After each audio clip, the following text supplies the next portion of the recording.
Ladies and gentlemen, hailing from Cleveland, Ohio, I give you BVO. Oh, we boxing?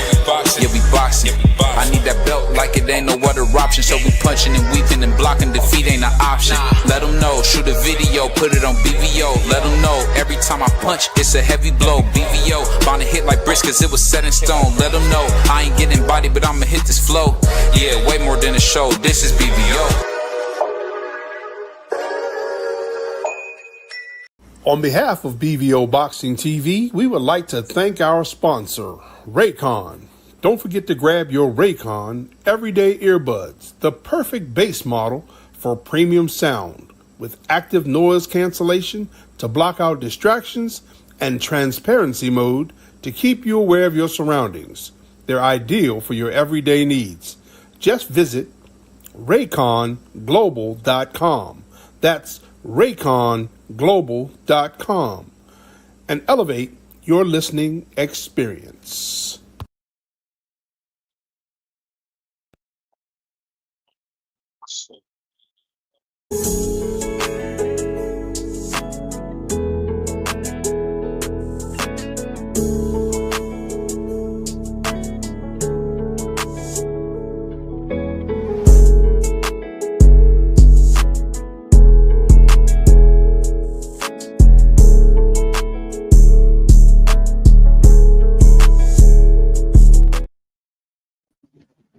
Yo, what's up? It's your boy BVO Boxing, man. The king of boxing talk. We in the house. Salute my brother, person legend, TD Sports, my man Mike Grimm. We got the Puerto Rican Prince. We got my man Prize, aka Richie Rich. And we waiting on my brother Clay. He's a few minutes behind, so we gonna talk to him boxing until my brother comes through. So after what we see this weekend, what would you guys say about Gabby Fundora? You think she might be somebody special? Oh, most definitely. I got Gabrielle Fundora being a multi-division champion and possibly multi-division undisputed champion. I find it hard for anybody to beat her in those smaller weight classes. Like I said, I don't think she's going to find any real competition till she get like 126, 130. Other than that, I don't see nobody at 118, 122. I don't see no other females being able to deal with her. You think in the future we can see her burst the vote, Alicia Bungana? I mean, she has the work rate to be able to keep up with Alicia. I got to see what Alicia looks like now that she's dealing with Derek James, if they able to fix her stamina issues. But if she has stamina problem, I mean, Gabrielle Fundora, she's a puncher and she's gonna keep the pressure on. So, and I like she fight tall too, D-Free. She fights tall. Yeah. So I mean, hey, it's a 50-50 fight. I mean, a lot of people will favor Alicia Bungana because of the type of opponent she's been in the ring with. But hey, Gabrielle Fundora ain't nothing to play with. Nah, she's definitely the goods. I would say that might get the GOAT some trouble, man. Her at 130, 135, I think that'll be some trouble. But also, women's boxing has kind of been on fire. What you guys think about Clarissa Shields getting upset with Amanda Serrano and our beloved brother Jake Paul from Cleveland, Ohio? What you guys think about all the hate she's been giving those people? I don't call it hate. She a female, and that's how female they argue. At this point, it's starting to look like a little bit of jealousy, a little bit of envy, a little bit of regret, because she had that opportunity to go work with Jake Paul. So, I mean, it looks like she's starting to regret the decision that she made, because we see all of the things that Amanda Serrano is getting by working with Jake Paul. She's a partner of a promotional company now. She's making, if not more money than Clarissa Shields, just as much money as Clarissa Shields. She doing a lot of big things. So I mean, like I said, it's starting to look like jealousy, envy, and a little bit of regret. Yeah, I don't understand Yeah, where it's the a good energy point you comes brought from, up. but whatever. Go ahead, BBO. I say if I looked it up. On her last 2 fights, I think Clarissa made the last 7. So it's not even a question who's making the most money. I think Clarissa really is just a little upset that you got a young lady like Alicia Bumgarner, who's really the new quote of boxing, and then you got Amanda Serrano, who's gonna walk right into the Hall of Fame when she's done. I think she's just really just a little frustrated that no one's paying attention to her unless she's involved in really some madness. It's kind of sad because Jake Paul came to her. I feel like her ego is out of control. Do you guys think her ego is a big issue? She definitely feeling herself. You talking about Clarissa, right? She definitely feeling Yes. herself, but I still think she's the greatest woman of all time. I still think she's the GOAT. But I like her to tune down her attitude a little bit. But she a sister, so I ain't mad at her. I'm a supporter regardless what she say on Twitter, aka X. Yeah. Man, as it stands right now, she is the You're most on mute, decorated. Free. I'm not on I mute. can hear you, Frank. Oh, as it stands right now, she's the most decorated female boxer. So I mean, she's going to feel the way she feel. She's 3-time undisputed champion, the first one to ever do it. So I mean, I can't say nothing bad about it. Carissa Shields. Carissa Shields, she's showing everything that she's talking in the ring. So it ain't really too much you can say about it. You could tell her be quiet a little bit, but why?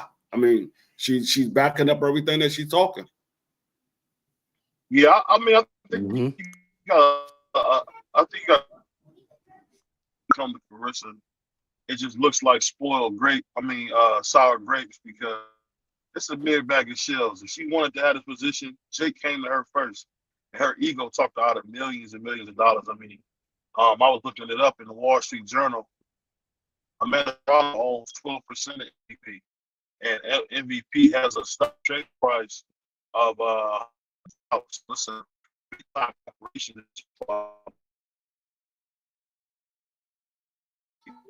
Your mic going out, BBO. It's just so her accomplishments that she forgot. She's never beat nobody. Nobody knows who she's fought. I think this fight with Alicia Bumgarner, which a lot of people say to settle that GOAT conversation, I think if she fought Alicia Bumgarner at 47, she stops. What do you guys think about that? You said nobody know who fought? Clarissa Shields. Carissa Shields? She fought everybody we she asked her to.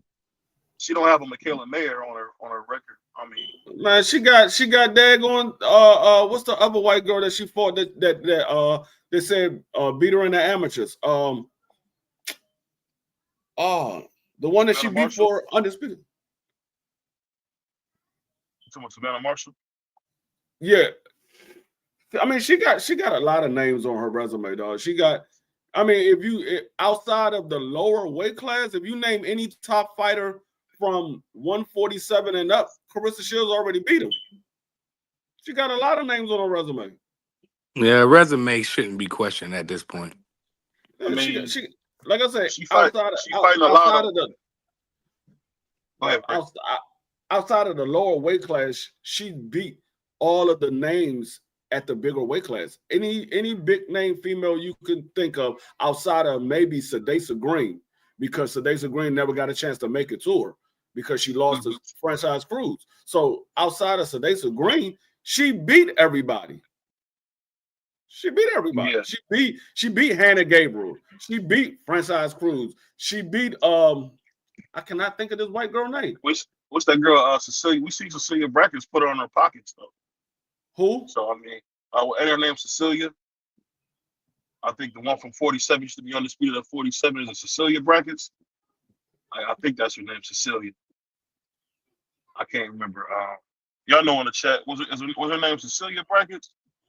That's the one I think that put Clarissa on her pockets. I can't remember offhand.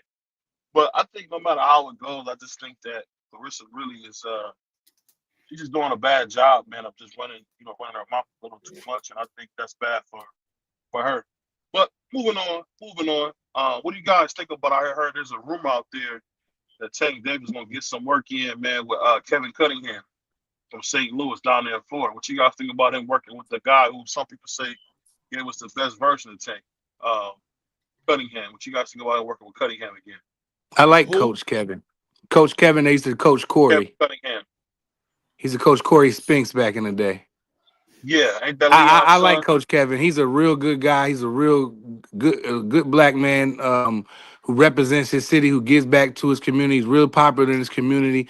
And I think that would be good for Tank Davis, something new. Kevin is a good coach to me. I think it's a good match. I think it's a match made in heaven. Yeah, I don't know what's going on. Prize. He keep dropping off. Yeah. You said Coach Kevin is messing is I don't know why I keep dropping off, bro. Coach Kevin Cunningham said he's gonna get some work in with Tank. Tank's gonna go to Florida. I believe he has a child down there too as well. Oh, you talking about Cunningham? Yeah, he used to coach Corey Spinks back in the day. I mean, he worked. He was in Tank's corner for one of his fights before. Mm-hmm. And AB. He had them training together. It ain't nothing new for Tank. I mean, it's a familiar face that Tank been around before. I mean, Coach Cunningham is a good trainer.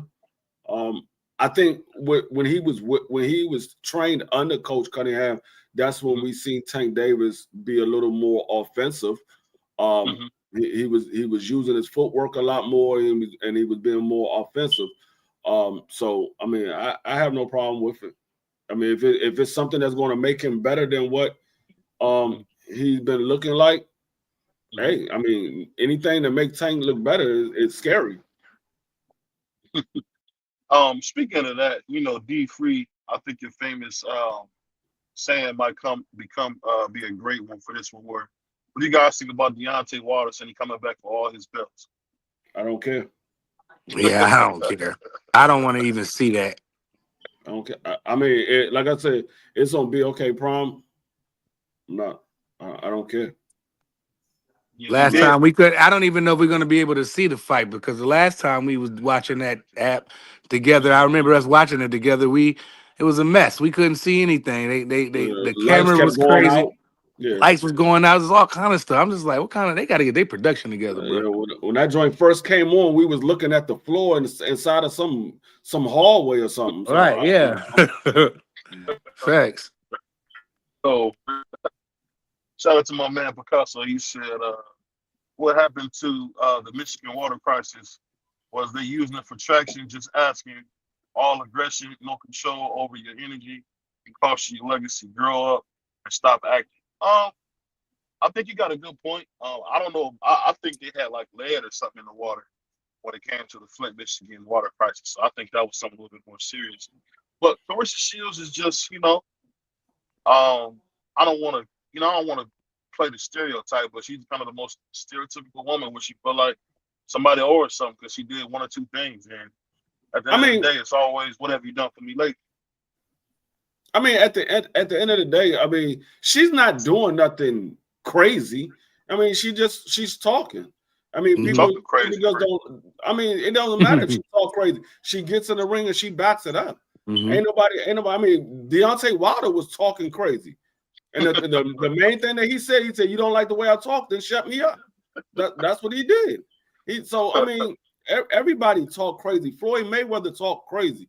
Adrian Broner talk crazy. Everybody, I mean, Muhammad Ali talked crazy his entire career. So I mean, I don't care. Now, if she was out here acting a fool and getting in trouble, then that's something different. But she ain't doing nothing but talking. She's talking her way into these fights. She's saying, okay, this person said they're gonna do that. Let's lace them up. So I don't care about the talk. As long as she go out there and back it up. Now, if she was talking and she was getting beat up, I'm like, all right, you might need to keep your mouth shut because you ain't backing up nothing you saying. So she's one of the ones that's out here backing up everything she's saying. That was the thing that we was talking about with Shakur and with Devin Haney. Oh, you talking about you're going to knock somebody out and you don't knock them out. And he's like, man, y'all need to stop talking about what you're going to do and just go out there and fight. Well, she's saying what she's going to do and she goes out and do it. So I can't complain. Yeah, I mean, I wouldn't put on the same planet as Devin Haney. I mean, Devin Haney is a former undisputed champion. We don't want to be disrespectful to the champion. I don't care nothing about him being But I undisputed. get what you're saying. But that being said, hold on one second. I don't know why I keep That getting being dropped said, man, off what do you like think that, about? bro. My internet is booming right now. Yeah, just keep going. Keep the show. Keep the show rolling, man. We Yeah, don't true care that. about that. But speaking of that, man, when we talk about upcoming fights, what do you guys think about us not getting the whole rumor fight between Kid Austin and Abdullah Mason? Abdullah Mason's father came.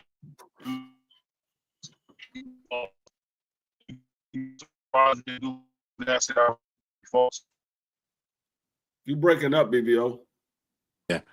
I think that's probably why I keep getting these stuff. No, what I was saying, no, you just got horrible energy. No, what I was saying was, what do you guys think about what do you guys think about, dang, you be throwing me off, bro. Anyway, what do you guys think about Abdullah Mason's father coming out and saying he was never going to fight Kid Austin? Are you guys surprised to hear that, or what do you guys think? No, I didn't. I mean, I'm not surprised that they said that fight wasn't there.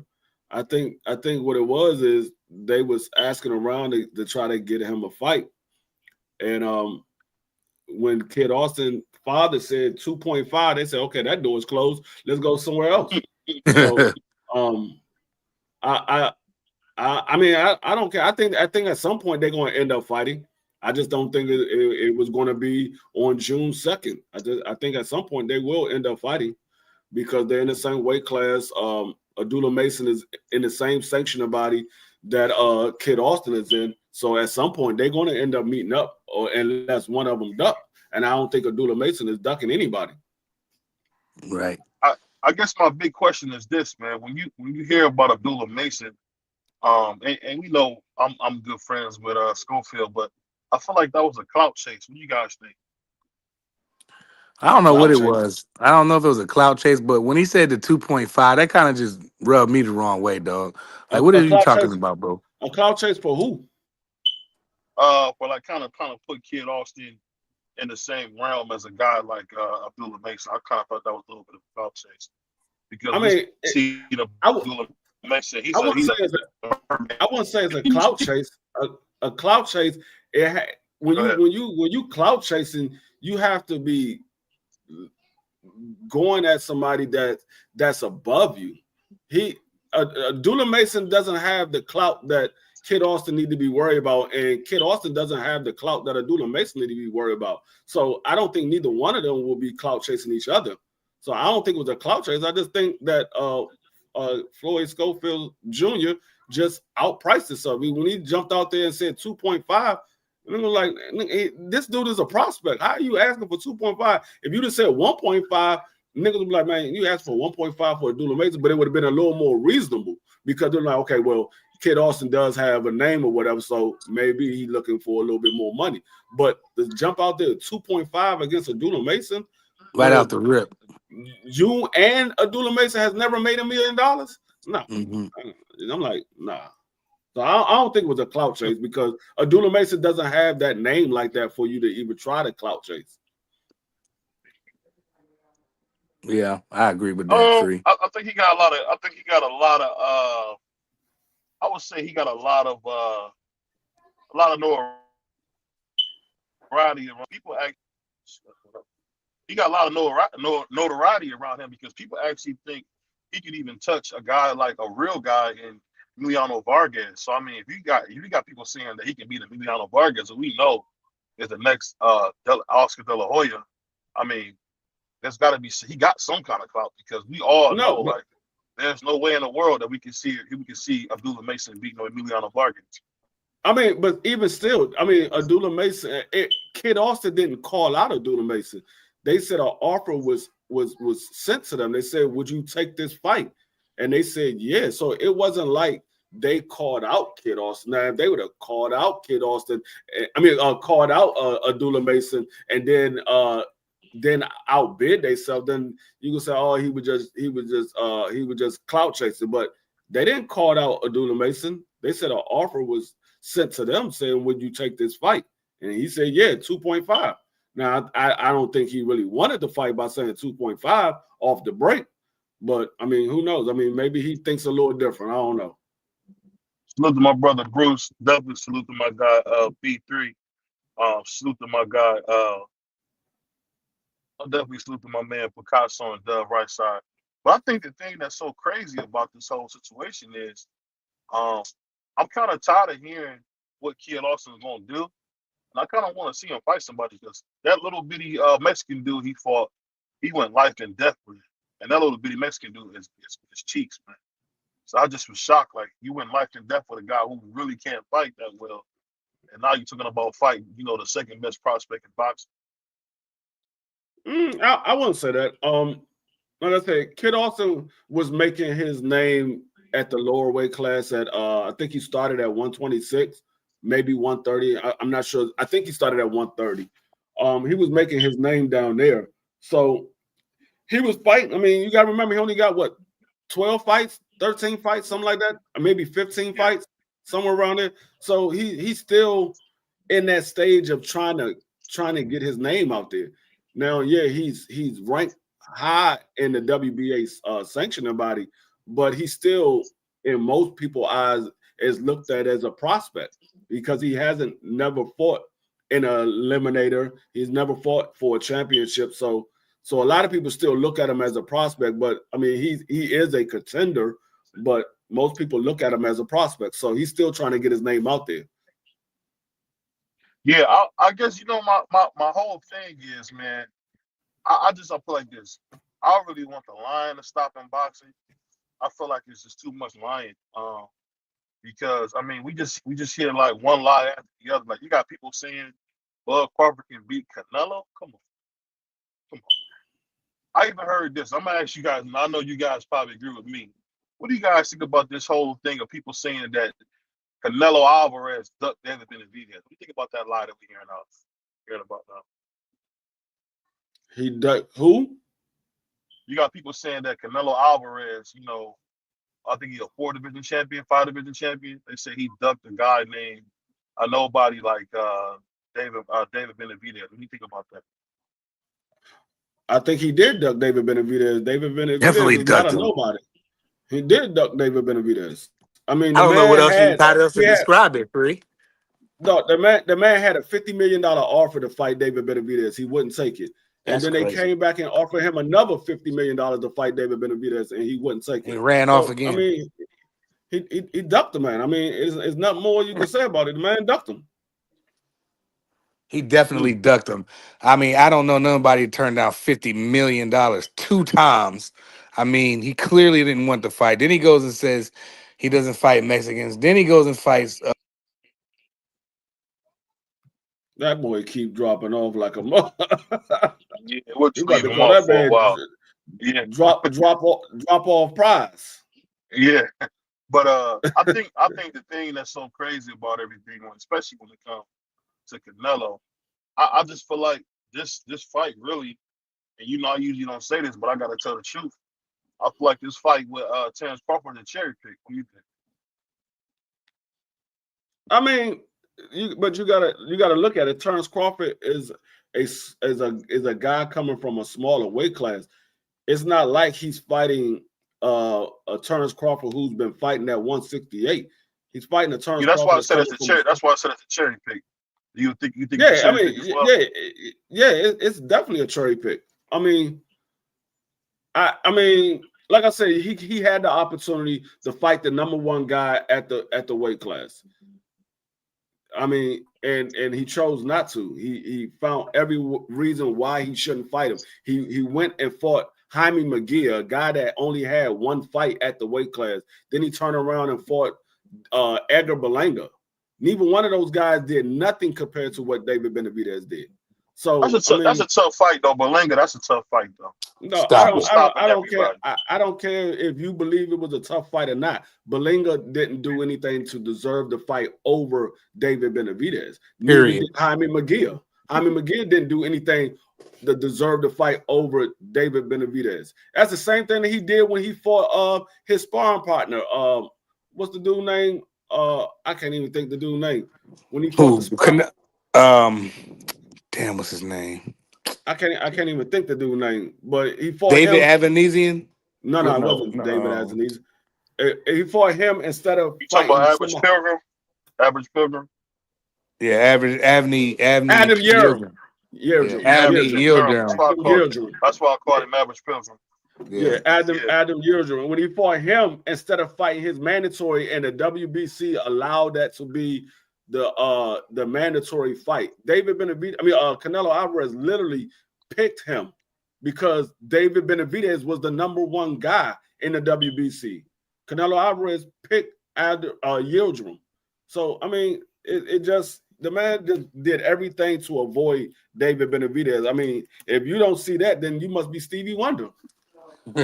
I'll say this, man. Shout out to my brother Dub right side, and I'm gonna play something he would play. But the fact that Just Ask Juan would say that he's a complete saying, what do you say? I'm gonna read his comment. He said Berlanga is a scrub, point blank, period. All I can say is this, man. Shout out to Dub. I want on. I'm just saying, man. That's a good one. This man literally did everything Canelo told him to do in order to get the fight. He said, "You haven't done enough. You gotta go fight somebody. How about y'all fight each other and then I fight the winner?" Where he went and did all of that, and you still avoided this man. They gave. And then he spun the block and said he wanted $200 million or something crazy like that. Didn't he, Free? Yeah, he said he wanted 150 to 200 million to fight David Benavidez. I'm like, no, this man. They offered that man. They literally offered this man a $50 million deal to fight David Benavidez, and he went to go fight Edgar Berlanga. He went to go fight Jaime McGill for $32 million when they offered you $50 million. And he said he didn't fight Mexicans. So not only did he took a pay cut, he went on back on his word. So he's definitely a duck. I don't even know why this conversation. We all know Canelo duck. He ducks. That's what he does, bro. And like one of the brothers said, he avoids. I can't. With that comment didn't jump, but one of the brothers said he only basically fight people he know he can beat. I mean, if the man want to say, "Hey, I haven't ducked him," then send the man an offer and go fight him. Say, "Hey, I ain't ducked him.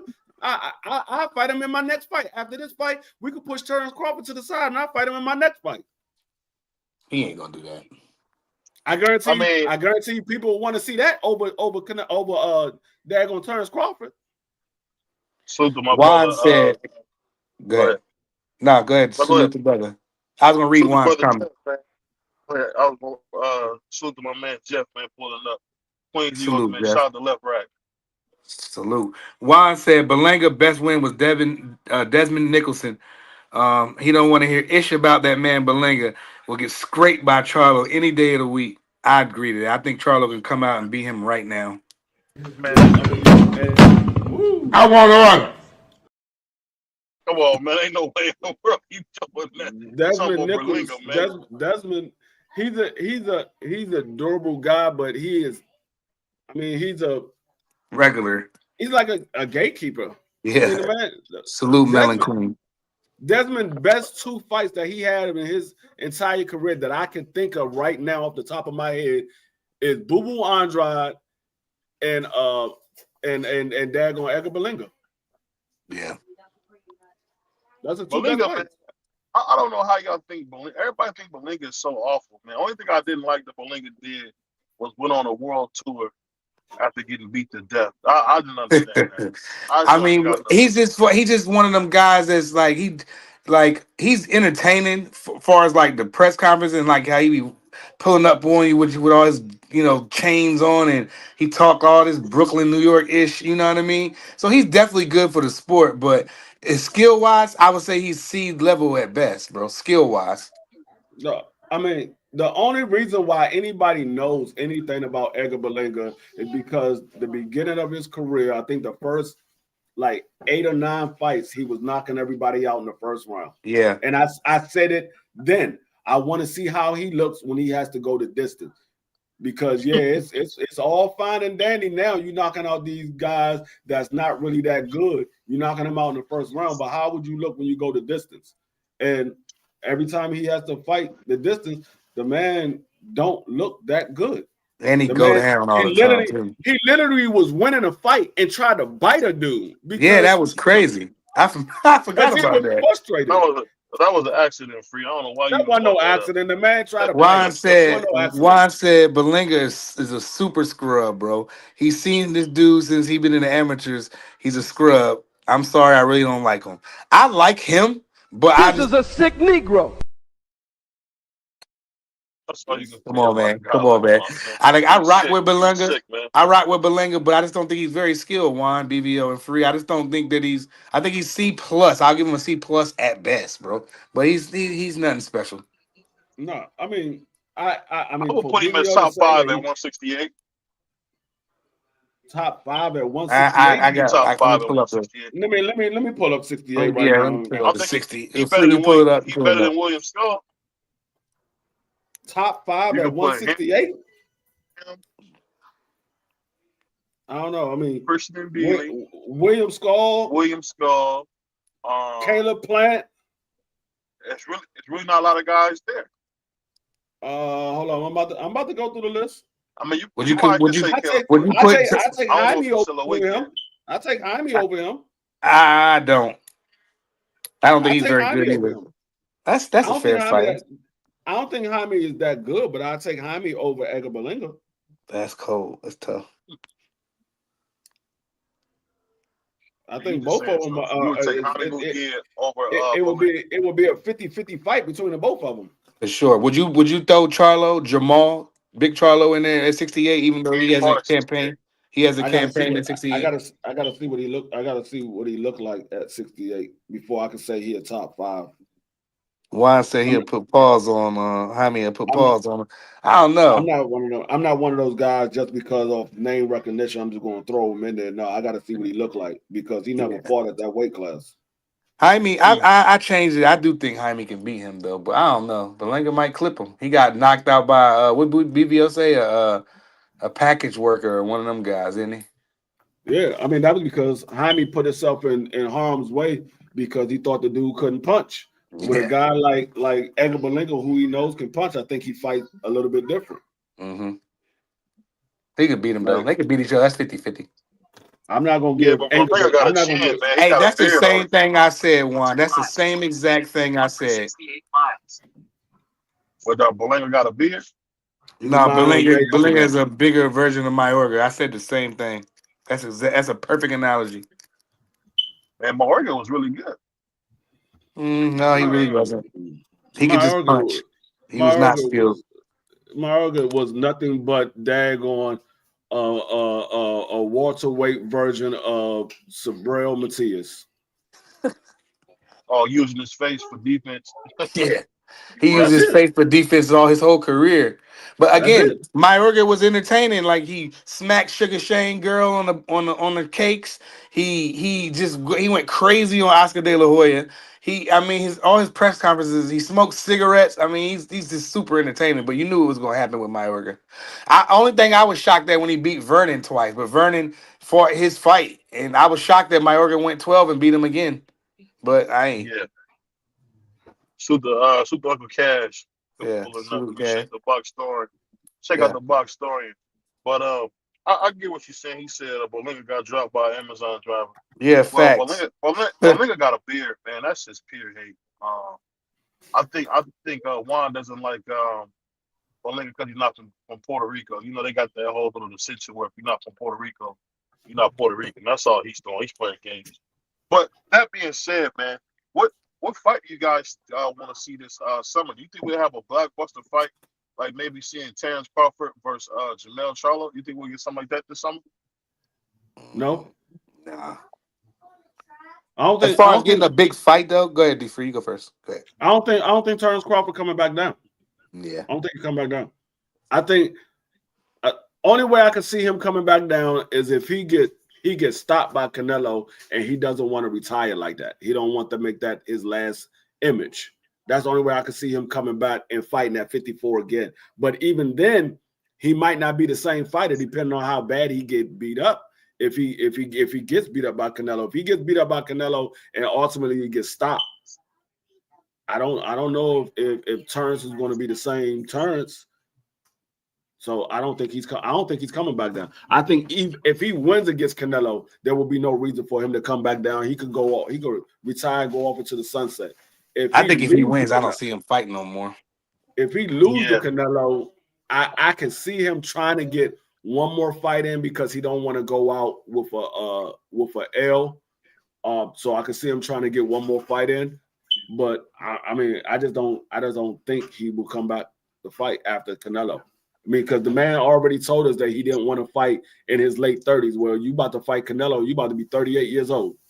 Mm-hmm. You said you didn't want to fight in your late 30s. Well, it's too late for that. You about to be 38 years old. So either you lied or you don't know how to give it up. One of the two.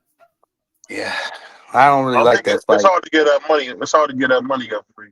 That's a fact. And you know what it is? He just started getting it too. So you got a guy who wasn't getting these big paydays, and now he's getting them.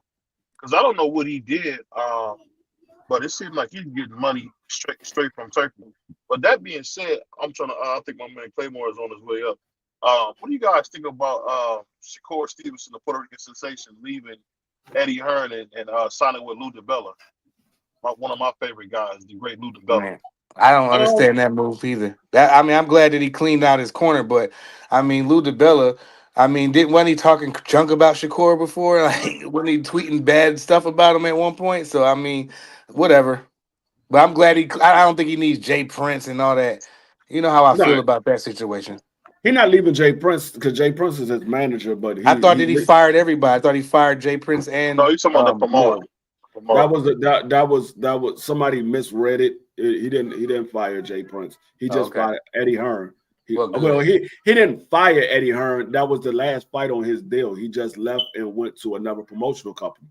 But the thing is, Lou DiBella ain't got nobody neither. Well, I about to say, what kind of food he got?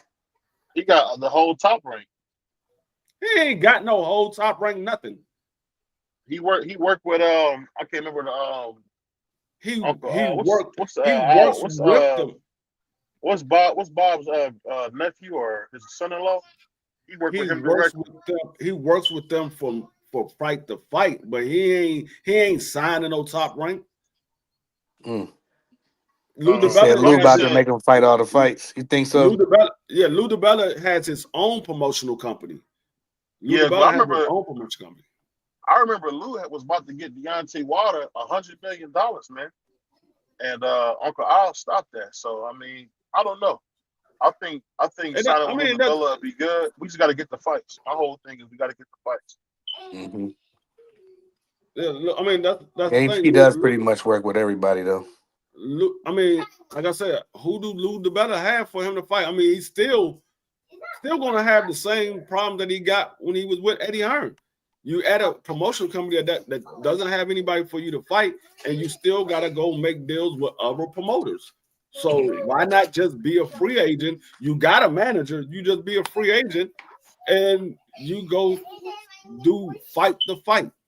Right. You don't have to have a promoter. I mean, you can fight one fight deal here, one fight deal there. Now, if somebody want to sign you to a multi-fight deal, you say, okay, what names do you got for me? They ain't got none of the names that you want to fight. And you say, no, I'm not signing that. You got to give me somebody I want to fight. Yeah, I think this whole Williams Taylor fight, I think it's a complete waste of time. What you guys think about that? I don't think it's a waste of time, but I mean, too many people too busy on trusting other people to handle their business instead of you handling your business yourself. Just handle your business yourself. You already deal with the promoter. You said you ain't want to do that no more. So why you keep signing to promoters? You could do a one fight deal here, one fight deal with that fighter, one fight deal with that fight. You ain't gotta keep jumping promoter to promoter. You can do one fight deals. I understand how he's moving right now, but hopefully he gets his hands together. I do want to see him compete at a high level with Tank, Tank Lamont winner, Zepeda. I don't mind that fight. I still don't mind the Kid Austin fight. I want to see him in there, but I feel like he need to get his hands right. He got a lot of issues going on outside the ring. Not issues that like troublesome, but like worrisome more so. Yeah, I mean, I don't mind him signing with Lou DiBella, but it seemed like it's going to be the same issue that he had with Eddie Hearn. He still has a hurdle to jump. Now, Lou DiBella might have a better relationship with PBC and Top Rank than Eddie Hearn does. So it might be a little bit easier, but it's still a hurdle that he got to get over. Yeah, But no doubt. salute, man. I just want to say, man, welcome to the Doghouse Hangout, man. Shout out to my man Claymore Rain, the legends in the building, man. What's going on, man? How you doing, man? Salute, man. Salute. What's good? I just finished eating. Sorry, I'm running late, man. Ran through the door, man. I'm like, damn, let me eat something real quick. I appreciate you guys. Yeah. We knew, man. We knew we wasn't white, because if we was white, you would have been walking around with donuts. So we said he gonna be late. That's crazy. That's crazy. My brother Flay gonna be late. Well, hey, let me ask you this, man. Why we got you here, man? Because we want to talk some boxing. So, what do you think about Emiliano Vargas, man? Some say the best prospect in boxing. What do you think about Emiliano Vargas, man? Wow, I mean, I think the best prospect in boxing is a reach for me personally. I don't think he's the best. I mean, look, Emiliano Vargas checks some boxes. You know what I mean? Good looking Spanish kid, got some legacy behind him with his father. A lot of promise there. You know what I mean? But time will tell the story on him. I think he's looking good right now. I think at 140, he's looking real good at 140. I mean, let's be honest. I mean, he just, the type of competition that's going to really tell the story about who he really is. He hasn't really gone through yet. You know what I mean? When you look at somebody like Abdullah Mason on a prospect level and see how he's been tested at this point, and he's facing a big test coming up. Going to share a common opponent with Shakur Stevenson and co-headlining an event right now. On the Keyshawn Davis, I think I'd give him, the best prospect out right now. But I'm still out on Emiliano Vargas. Like, I'm enjoying watching what he's doing. I like the energy. I like the confidence. Like I said, he got the looks, but let's see what he does when the competition steps up a little bit. You've been seeing breaking up. Possibly that he may be chinny. You're breaking up, BVO. Repeat your question. Oh, okay, sorry. So what I was saying, do you think that you still feel that way about Abdullah Mason, even though we've seen him, almost get beat to death when he fought that guy we didn't know? When he was kind of out on his feet. Did you see that? I didn't see him almost get beat to death, but I seen him test.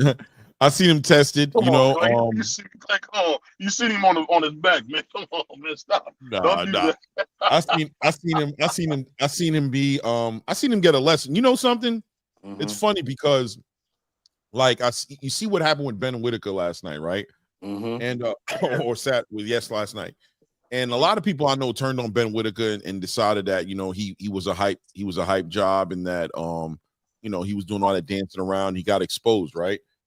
But I think last night showed that he didn't get exposed. I think what happened last night, if he got exposed on anything, what he got exposed on was what the game gets exposed on a lot, which is if you're not stylistically being tested, you fall into a lull, into a false sense of security, in a false sense of achievement or confidence that you haven't really earned yet, right? Because you obviously haven't had that type of competition in front of you. And I look at Charles Conwell, for example, and what he just went through as well.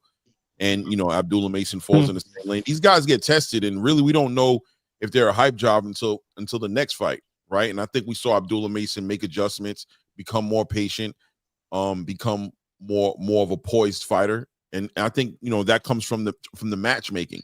I actually think the same thing on a lot of fighters. So yeah, Abdullah earned respect from me that night, being tested, sat on his pockets, getting tested that way, and being able to still come through on the other side with a stoppage at that, right? With a stoppage on the other than that. So nah, man, he's doing great, man. This is what it's all about. He's a young guy, man. You get overzealous, you get overexcited, you overcommit, and you get checked, you get humbled. But I think he came out on the other side better for it. And he wasn't hurt bad, and he walked right back to the guy when he got knocked down. Okay, fine. You can take the glaze off. You got to glaze him up. Come on, man. You glazing on Emiliano. You the only one that think he's the best prospect in the world. No, I don't. No, they don't. Yes, you do. But you know what's funny? They say that because I'll give you the truth, man. I'll just say this: when it comes to Emiliano Vargas, I see Oscar De La Hoya. I see the Golden Boy. I see a guy that's going to fight all the guys. If you remember, he said he would love to fight Abdullah Mason in the future. How would you see that fight playing out at 147? What do you think about that fight? He's dangerous, man, but I just don't have enough. I don't have enough. And if a gun was to my head and I had to call it, I gotta go with Abdullah. I just think he's more tested. I think he's had to change. He's had to adjust. He's faced adversity. Emiliano Vargas, his worst adversity is catching COVID, right? Like he hasn't caught no adversity in the ring in real time. Like, you know, I haven't seen him like adjust. He's been able to do what he wants to do, you know? He's been able to do what he wants to do. So I'm sorry, man. I'm not, like I said, man, I'm not there with him yet. I think I'm looking at him though, you know what I mean? That's a good thing, you know what I mean? I'm watching him. He's definitely on the radar. I want to see him do something special. And, you know, he's going to have an opportunity, I'm sure, sooner rather than later. He can't continue to ride the momentum off of the fighters he's been fighting. He has to step up and level up if he wants to get in the conversation at 140. He has to, you know, they're going to have to, Oscar going to have to, Top Rank, sorry, Bob going to have to test him. Yeah, and one thing we had talked about, I didn't get your opinions, man, on Boots Ennis' performance against Stanionis, man. What did you think about that fight? I knew he would have a highlight. I'm not a big fan of Boots, but I knew he would like really, really put on a show like he did. Did you expect to show that dominant of a performance from him? That's what I wanted. I knew he could. And I was happy with the performance. I thought he did great. I think people have to understand one thing about Boots with this whole entire him getting hit situation. Mm-hmm. Listen, man, he's a fighter who puts it on the line. And for a boxing fan, that's an awesome thing to see, right? Because a lot of boxers are a little too reserved, and you know the fight becomes boring. So he takes chances. But listen, man, he's weathering those storms.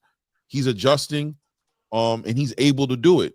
And when he gets tested, maybe when he goes to 154, maybe he has to become a little bit more defensively responsible. Maybe he can't take those shots like he did at 147. But while he's at 147, he can do what he want. He can do what he's been doing.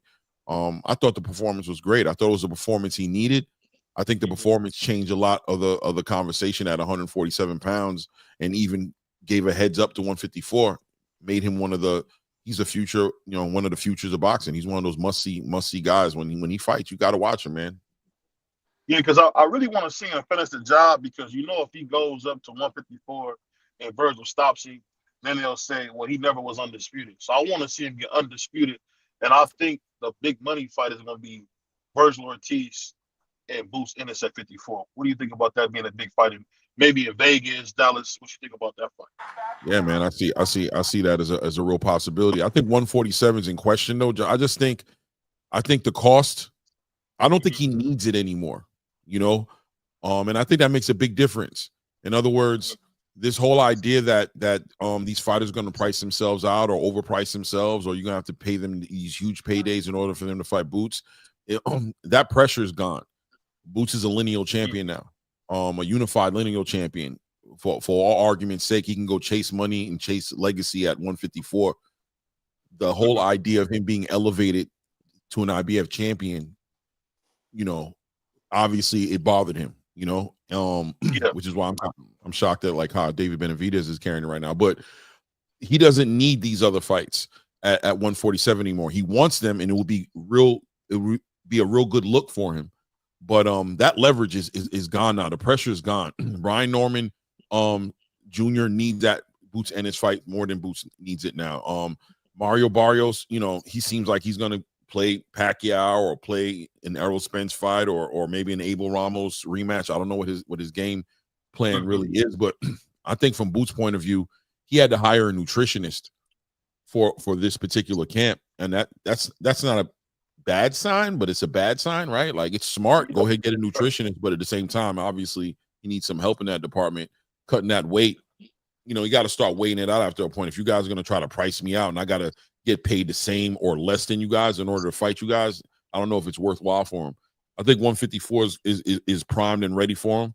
And yeah, I agree with you. I think that payday with Virgil Ortiz is huge, but I think he got some big paydays at 147 as well. I think Ryan Garcia is a big payday opportunity for him at 147 as well. So let's see what he does. I hope he hurt Ryan, man. I And one thing is, I'm glad you brought that up, man. Because one thing I know about you, man, you're a man of principle. What do you think about seeing the overt racism we've been seeing in boxing? Where we got Ryan Garcia saying he wish he could bring George Floyd alive to unalive him again, and then we got Tio Fimo, of course, talking about bananas and monkeys. What do you think about this extreme racism we're seeing in boxing? Does it shock you a little bit?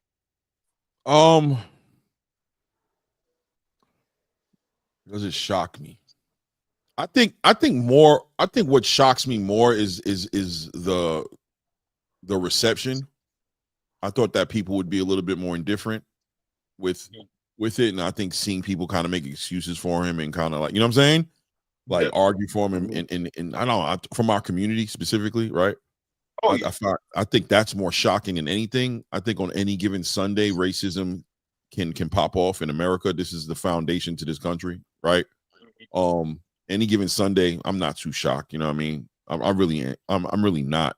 Even with the PED things, for me, it wasn't a big deal. It was just like, yeah, okay, another one, But I think what more so shocked me was our community being so quick to jump on the bandwagon just off the strength of like hating Devin Haney or whatever it is that drives people to act the way they do. That's what surprised me more than anything, right? Like that people were so reluctant to hold them accountable. Like they wanted to make excuses and, they'd rather entertain Devin Haney and Bill Haney working some sort of like I Spy, breaking into his, lacing his supplements. And it was just like, you guys rather will go to that extreme, something that rather than just the man probably cheated. I mean, he probably cheated, right? Like, he had the deep voice. He had anger issues. He was emotionally up and down. He had all the symptoms of somebody who's on performance enhancement drugs. I mean, rather than entertain that, you'd rather go another way with it. So that shocked me more than anything. As far as Teofimo, I don't take him seriously. I think he's just trying to ride the wave. I don't know I think he's cringe and kind of weird. But look, at the same time, I also want to go on record to say I want to see these guys in fights. I think Ryan Garcia is an exciting fighter. I think Teofimo can be an exciting fighter. And I want to see them in big fights.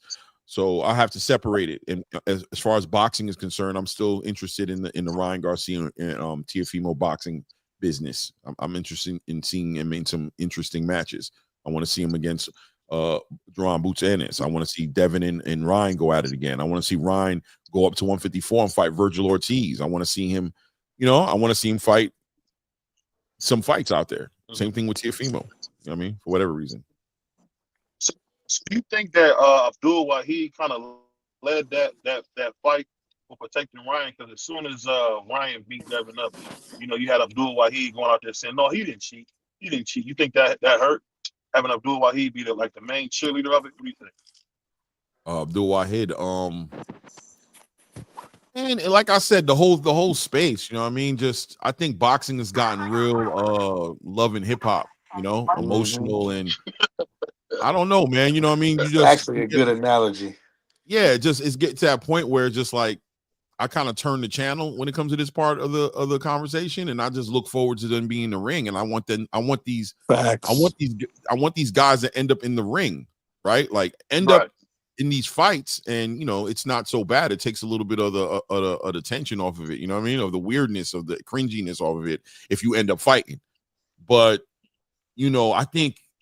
I'm hoping, and the way Turkey's kind of moving it right now, and the way boxing's kind of moving right now with the matchups and the legacy and people being able to take losses and still be great fighters, and we can still see them stylistically in other fights and want to see them in rematches and things of that nature. I'm hoping that this is something that's coming forward, and I'm hoping that the Tank Davis, Floyd Mayweather mentality.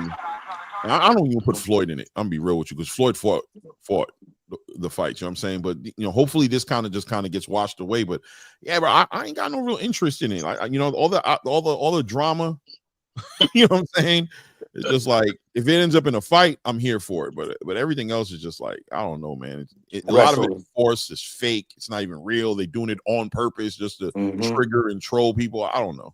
I'm just kind of like it's like wrestling. Speaking of that, man, I want to ask you a couple of things that I've been kind of noticing. Man, what do you think about what we're seeing?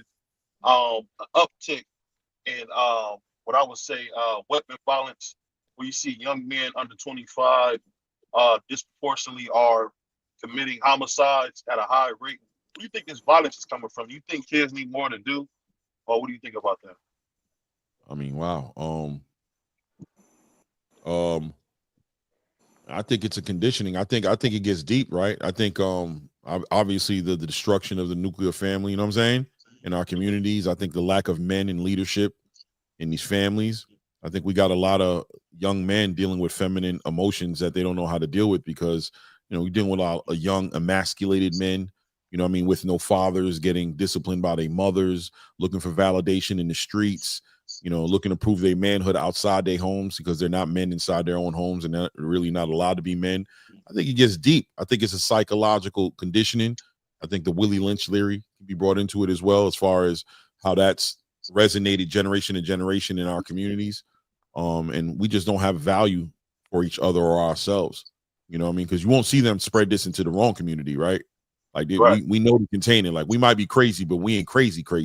Like we know we kill each other, but we know, you know what I mean? We know Yeah. what people to do it to. So yeah, I think it just gets deep, man. I think you know, I'll keep it simple and just say it's a lack of male leadership. So that being said, man, one thing I was reading an article about the Wall Street Journal is where you see an influx of cell phone use in the federal and state penitentiaries. Do you think that's conditioning young minds to say, hey, if I go to the penitentiary, I'm still gonna have a good time? Do you think that kind of romanticized in prison for young black and brown kids? What do you think about that? No, I mean, I don't know, because it kind of sounds like you're saying they should be punished more, like it's too free in there. Like you think that they're not scared enough of prison. No, I'm just what I'm more or less saying is if somebody sees you kind of having fun, like we all seen the video, people in jail cooking, Breaking people up. making their own clothes. I'm wondering. Okay, sorry about that. I'm wondering when you see that type of stuff of people having fun in a place that's supposed to be punishment. Do you think that makes it easier for a young man to go there or a young woman to go there? Because I'm just seeing a huge, influx of violence, and I'm wondering where is that coming from to where people have no fear of going to jail or even losing their life. I think it's insecurity. I think it's insecurity. I think it's a like I said, lack of male leadership. I just think you got boys spending their whole lives trying to prove that they men. And I think it comes out like that. You know what I mean? I just think I'm being honest. Like, you know what I'm saying? I don't know if taking cell phones away is going to, like, I don't know, prison's been here for a while, well before cell phones. Crime is crime, you know what I mean? But it's just something about an insecure man is a dangerous thing, you know what I mean? When men have emotional issues, you get World War III.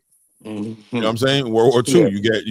you get massive amounts of people dying. You get people shooting each other over sneakers and over, you know what I mean? Because, you're testing my manhood, and, real male leadership lets a person know the shoes is meant to be walked in, and, they can get dirty. So somebody stepped on your feet, they can say, pardon me. I mean, you know what I mean? Like, you get emotional and you start being triggered to do things you can't take back, murder and things of that nature.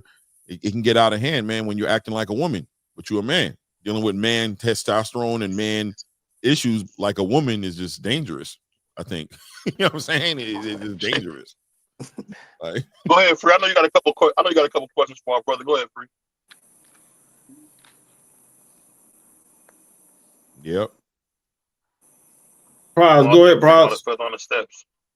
What did you ahead, nah, I'm good. We good? You hear me? All right, bet. What did you and welcome to the show again. What did you feel like that Tank and Lamont fight? Let's go back to that real quick. Sure. How did you have that? How do you feel about the knockdown? All the stuff that came with that fight. How did you feel about that, brother? Man, I think from the beginning, I was trying to bring to light, it's hard to talk this Tank conversation because the hate jacket gets thrown you in 2 seconds, but yeah, I tried to shed some light on the distraction, on the disenchantment with the sport, and I thought that was significant, and it could play a part in this fight. I spoke on Lamont Roachmite getting the easiest version or the best version of Tank to beat because of the lack of he fell out in love with the game, clearly, right? And I thought it was significant because it was drastic from the Frank Martin fight to the Lamont fight, right? When you look at the Tank that was at the Frank Martin press conference, how he was speaking on the sport, how he was speaking about this contract, he was excited about this new chapter in his career. He was going to fight all these dudes, and he went from that to showing up late to his own press conference, 4 hours, and then, you know, talking about retiring. Something about having one foot out the door, right? Something about having one foot out the door in a sport like boxing that we always say you don't play. You know, so Right. That's a scary thing, man, to have one foot out the door. I would say. Yeah, facts. yeah, it's You'll get bad. hurt And so doing that. you fast forward into the fight that night, and then this weird like relationship that he has with Lamont and his family, where you can clearly see like there's this, you know, unhealthy respect for each other that was going to leave room for what we saw that night, which was, you know, Tank not letting his hands go, Lamont being cautious but keeping that pressure on him, you know what I mean, letting his hands go, being a great counterpuncher, and winning rounds, right? Lamont was winning rounds as fighters against Tank normally does, but Tank never hit that second gear that we always see him do. He never hit the second gear. He never turned it up. He never, whether it was because he didn't want to, or whether it was because we want to accredit it to Lamont Roach's you know, offense or defense or whatever you want to accredit it to. I had Lamont winning the fight. You know what I mean? I had him winning the fight without the knee. And as far as the knee's concerned, I think that just shedded light on the A-side privilege that we've always seen in boxing. But that was just really like, right? That was just like, dude, this dude took a knee, literally stuck his head out. They started counting, bro. Started counting. It was just diabolical. Like, but we've seen this in different ways. We've seen it in different ways, like in light ways, where we're like, come on, man. But that was just one of those, like, there it is. You know what I mean? And when people argue about Turkey Al-Sheikh and Dana White and why people coming in, this is why. There's room for Turkey. There's room for Dana, because boxing is corrupt. You know what I'm saying? Boxing is corrupt. Too many belts. Boxing's The corrupt. bodies are compromised. The referees are compromised. The judges are compromised. Like, it's just a whole mess. And without the structure, the sport just won't grow, because it becomes WWE, it becomes favoritism, and it becomes what we saw that night. I just got one question for you. I've always seen you on Blue Blood. I see you when you used to go over to Phenon's channel. Sure. The one question I always had for you, I never got a chance to ask you, was what's up with the Mr. T poster in the background? Man, so this is actually a gift. You know what I'm saying? This is a gift, but people always give me the Clubber Lane thing. Like it said, I got this Clubber Lane energy about me. You know what I'm saying? So it was a gift. You know, I put it up there. You know what I mean? It was a gift, but yeah, I don't know. I was always getting the Clubber Lane, you know, the Mr. T Clubber Lane thing. I just ain't got a mohawk, right? You know what I mean? But it's not really that deep. But this was more somebody's visual of me, sending me a picture of what they thought. So I put it up. That's what's up. So like Clubber Lane, come here, woman. You want to hang out with a real man? Yeah, stuff like that. You know what I mean? Let my wife hear it. She said she good. Yeah, you know what I mean? To my wife, definitely. You know what I mean? But let me ask you this, man, because I think you know, we talk boxing, but man, one thing I will say is I feel like, you know, people like us, man, have to do a good job of at least getting some good tools to the young guys, you know, coming up. What would you say to somebody, man, who's going through a rough time and they don't really see their way out of it, man? What's something you did to come out of a rough time? Man, bro, you gotta, you know, in all honesty, man, look, man, I'm 48 years old. I ain't scared, and I'm proud of that. You know what I mean? Like, I'm definitely proud of that. I got this far in life. And one thing I can say, the experience I have makes it a little easier for me to understand that, you know, one day at a time, right? And no matter what's happening, it's just a temporary thing. You know, and I don't want to sound cliche, but you know what I mean, you can't lose if you don't stop. I mean, you can't lose, if you don't stop. You know what I'm saying? The thing is, when we start talking ourselves into quitting or stopping, that's when it's really all over. Man, bro, life is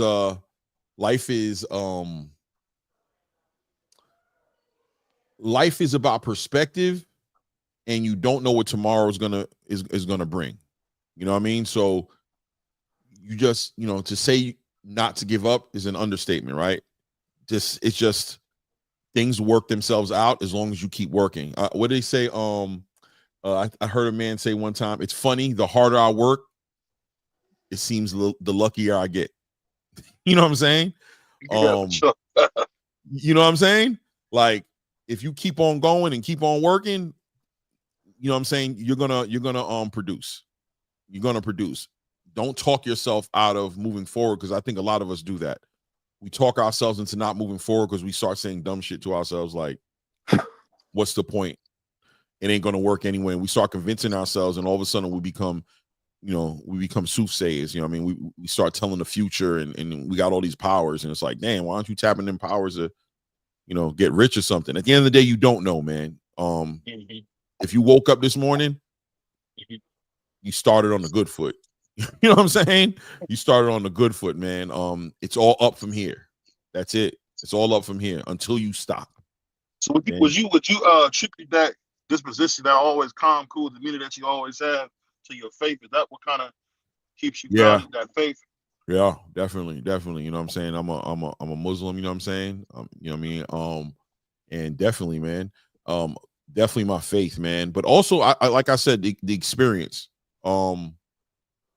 I just made it on the other side of bad situations and look back at them like, I can't believe I made it, right? And I didn't know if I was going to make it, didn't think I was going to make it, but I did. I'm 48 years old, man. I'm here. And I'm all right. I'm good. You know what I mean? I'm financially stable. My family's good. My wife is good. My kids are good, man. It didn't always look like it was going to be good, but it ended up being good. So I got faith in that. I got faith in no matter how bad it is, it's probably going to end up all right, because it usually does. As long as I keep working, as long as I don't give up, as long as I keep moving forward, I'm like a shark. As long as I'm swimming, I'm breathing. If I'm breathing, I'm a threat out here. You heard? Yeah, I think I appreciate you saying that, man, because I think so many times, man, we forget what really matters. And sometimes, man, we might have a tool that somebody else may need and they don't know it, because I think, I'll be honest, man, one thing that messes a lot of us up is having too much pride to say, I need some help.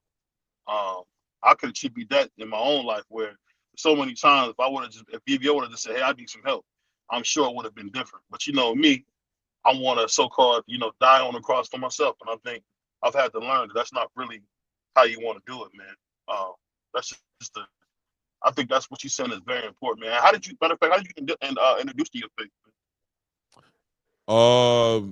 My boy, man. My boy put me on. He's Muslim, and yeah, just watching, being interested in the faith, and it makes sense to me. You know what I mean? One God, servant of God. I think there's a lot of masculine energy with Islam. You know what I mean? The men are celebrated, and we're required to be men. You know what I mean?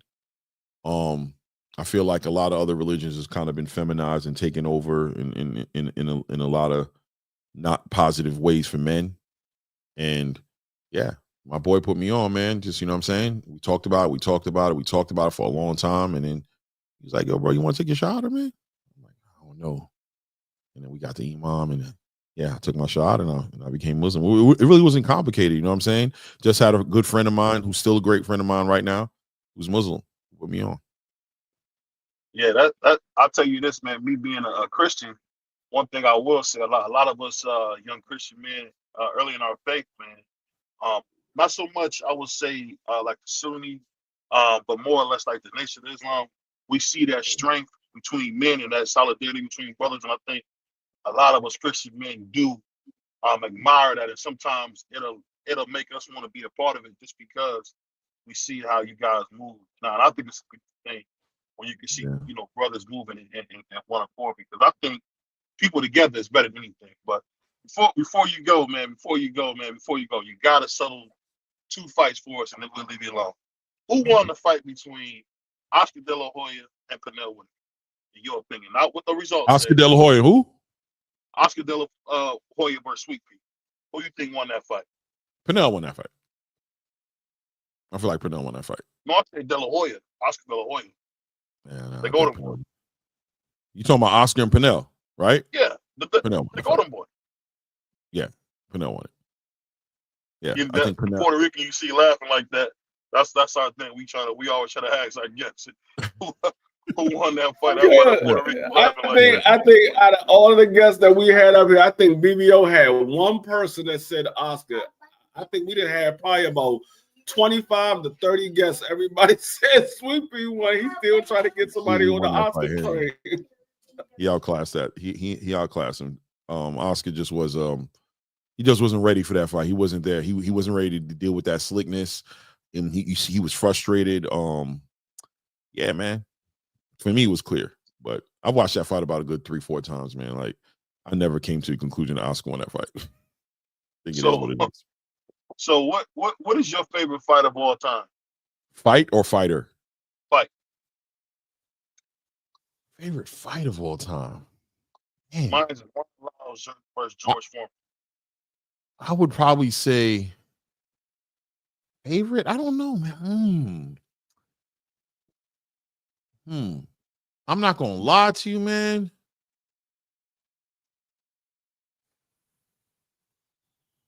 Which one was my favorite?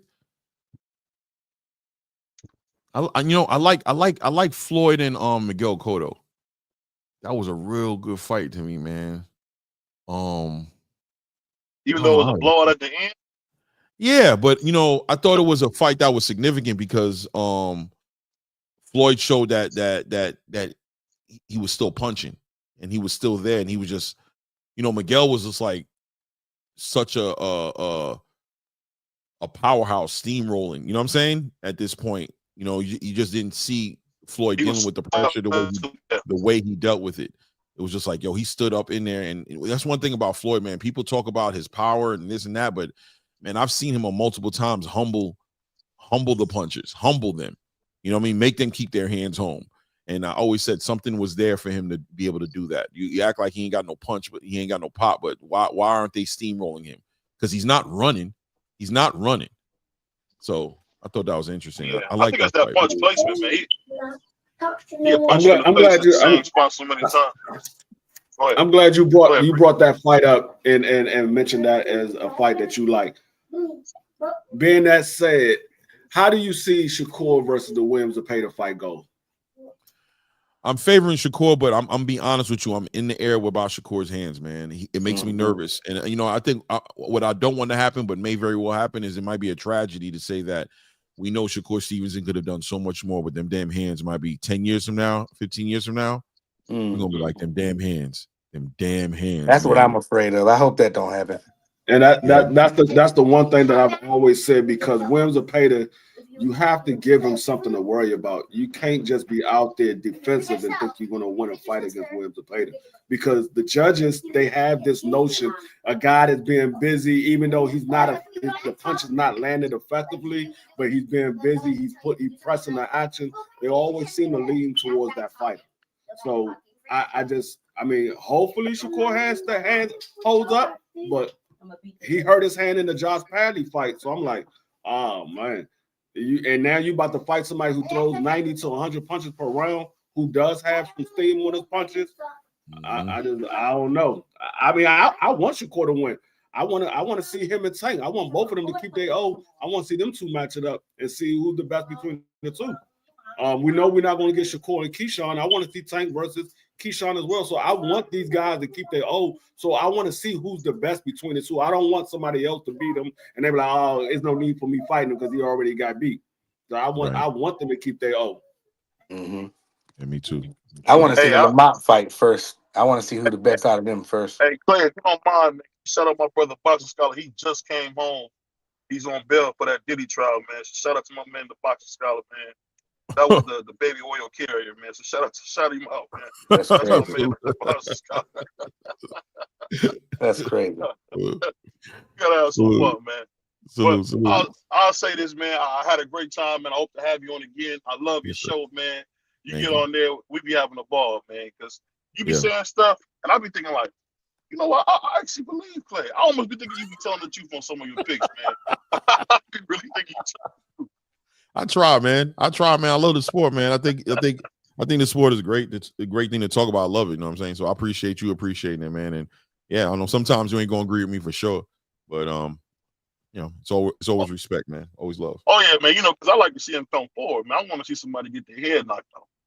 You still think Brian Norman in boots?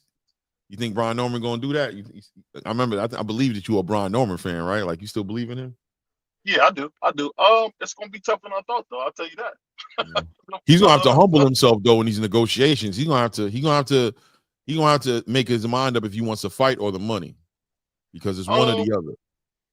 I'll be honest with you. One thing I've learned, and I'm not just saying this because me and Brian Norman Sr. are pretty good friends. I would just say that when you got a fight like that, you do want to get as much as you can for that belt. I mean, we seen Prince Charles Martin, another good friend of mine, sell his belt to AJ for $5 million. I mean, you can get the money, man. Get the money. What do you think about that? I'll say it's money over legacy. I think if you can get the money. But I think you have to weigh it out. You know, you got to weigh it out. If you don't need to fight, then, you know, because look, the more money you ask, you're clearly trying to cover yourself because you know about the risk. But if you doubling down and betting on yourself and you thinking that you got the blueprint, and you know the way Senior talks about what Junior's going to do, then you know you might want to gamble and take the risk and bet on yourself. And I'm not saying take nothing or anything close to nothing, but don't let the fight get away from you for $200,000. Right. You know what I'm saying? Yeah. You get 1.7 and you saying 2 would have got you over there, then you could do it for 1.7. If you could do it for 2, you could do it for 1.7. You go get that the fight. Make it happen. I'll say this, man. When it comes down to it, man, I think they say Boots getting hit. I think that's a little overstated. I mean, 100%. One, you got to, as Roy Jones said it best, you got to bring it to get it. And I think you've seen Boots trying to bring it, and that's why he's getting punched on. And I personally don't like nothing about Boots. I don't like his haircut. I don't like to hear him talk. None of that. But I can admit that the brother can fight. You know what I mean? Because I'm out of hell. You know how they say, man, you can't be. Because I mean, you see them punches to the body. He was lifting standing on us off the ground. I hadn't seen that. I was like, this dude's serious. He made me really just understanding that without the rehydration clause and with that with the nutritionist at 154, he's going to translate. It's going to translate. Everything he's doing at 147 is going to translate. 150. He's going to be a problem for a minute. And I can't wait to see him at 154. I really can't. Yeah. I want to see Brian Norman Jr. and him fighting next. I don't want to wait. Brian Norman, it's on Brian Norman Jr. It's on him. It's on Senior and Junior. Norman, man, I'm going to Tokyo and fighting that dude egg noodles, man, and get me some money. Yeah, that's crazy. And Sasaki. Yeah, that's corny though. Look, Brian Norman Jr. and Senior, don't go over there and get whiplash. You know what I'm saying? Don't go over there and get, you know what I mean, like that traveling. You know what I'm saying? Yeah, I don't like that for them. Yeah, we did see Cool Boy and bring that belt back home. But if this fight with Boots and Ron and Brian Norman happens, it's gonna be on Brian Norman, because I can see Boots coming with a take it or leave it type of energy. You know, so very similar to what happened with Devin and Shakur, right? Like, just like listen, man, if you don't, then I'll just wait. I'll fight Ryan. I'll fight Tio. I'll leave and go to 154 and leverage my unified lineal championship, you know, my unified belts and my lineal championship to get into the biggest fight possible. He can go up there right now and go fight Yoenis Tellez right now and go grab that WBA interim off of him. Boom. He's in the game. Terrence about to when Terrence gets back, it's either Terrence gets back and has to fight him, or Terrence vacates and he gets upgraded to WBA champion. Now he's in unification fights immediately, right at the top of 154, getting paid. He doesn't have to fight. Is Jamel coming back as a Super WBA champion or no? I don't know. I think he was a WBC champion in recess. I feel like he was in recess. Yeah. I don't know if they're gonna honor that. You know how they're gonna carry that. I don't know what Jamel. You know, I don't know how they're gonna deal with that whole situation. You know, I really don't know. Man. Oh, he did it dirty. That's my guy too. I think Sebastian Fundora needs to go up to 168, 160 at least. I think he needs to lead the division. I think he's holding up stuff. I think he's a awkward fighter, bro. He's not good, Clay. I don't think he's good, man. I just think he's big. He's okay. Yeah, he's just okay to me. Yeah, he's okay. Big and he throws a lot of punches. He's entertaining. Yeah, he's willing to compromise and take chances, but At 154, you don't fit, King. You don't fit, and you're really just in the way. Like, you're really a problem. Like, you're in the way. That elbow always seems to find a way to get in these fights. You're elbowing people. I know it's by accident because you're so tall, but it's just because you're too big for the division. So go up to 160. You know, get yourself a belt up there. You know, maybe unify, then go to 168. Don't waste too much time at 160. Hurry up and get up there. Hamza's waiting for you up there. Edgar Berlanga, Caleb Plant, Diego Pacheco. You know, there's fights up there waiting for you up there that could be interesting. But you at 154, it don't look right. Yeah, too big, man. Yeah. You gotta think he's 6'6". I'm 6'5". Toothpick, though. I can't believe he make it 54. But what can the people find you at, Clay? ATP Combat Media. You can just look me up, Claymore Rain. If you put it up in a search, it'll pull up my channel. Just like that, Claymore Rain. The way it sounds, CLAYMORE, rain like the water. You find me every time. Man. Shout out to my man Claymore Rain, man. You know, he's like the dark skin Tom during the morning, man. His voice don't sound like how he look. Shout out to my man Clay coming through, man, showing us some love, man. And we'll see you soon, man. Peace, brother. Yes, sir. I appreciate you, family. Peace. Peace, brother. Hey, that's a good brother right there. Hey, Free, you got another one. I guess I'll give it to you. I'm gonna officially say, but nobody won that fight, man. I'm gonna give you that one, man. But get ready for Dub Right Side. I think Dub Right Side comes on tonight. What time you come on tonight, Dub? He's coming on at 11. I think 11:30. What Dub cooking on? Cool. Politics tonight? It's conspiracy. Conspiracy. Yeah, he didn't do conspiracy yesterday because BVO and him went a little late. So he's going to do it today. Yeah. But shout out to Dub, man. That brother's working hard, man. Hardest working man for Middle Shout Georgia, out, Dub. And also conspiracy tonight. So hit me up, Dub. I'll get that thumbnail made for you, man. It's your boy BVO, man. Shout out to the Puerto Rican Prince. Shout out to my man Clay coming through. Shout out to, of course, man, my right-hand man, Prize, man. Yeah. And we out of here, y'all. Peace. Peace. Peace.